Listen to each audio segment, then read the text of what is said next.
आम्ही बाहेर जायला निघालो.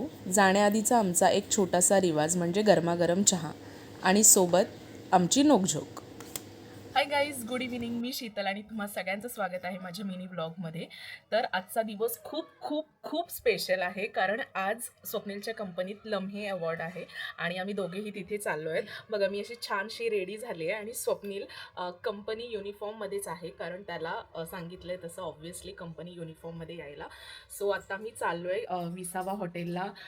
अवॉर्ड्स आहेत, सो आम्ही आता तिथे चाललो आहे आणि तो जो मुमेंट असेल तो नक्की मी तुमच्यासोबत शेअर करेन. पॉसिबल झालं तर नक्कीच, कारण शूट करायला बघेल मला जितकं जमेल तितकं. जर शूट करायला जमलं तर नक्कीच तुमच्यासोबत मी शेअर करेन. सो चलो.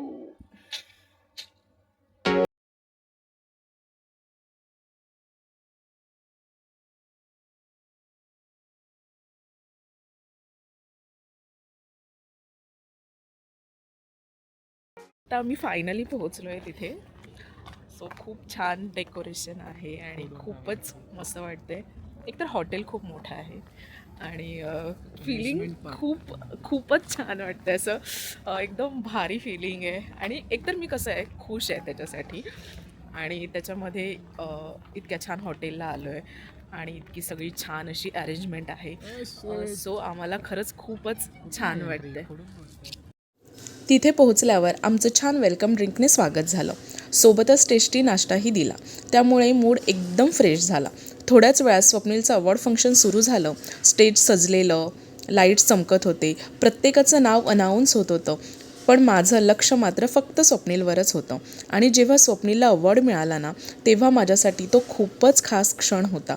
खरंच तो मुमेंट माझ्यासाठी एक प्राऊड फिलिंग होतं.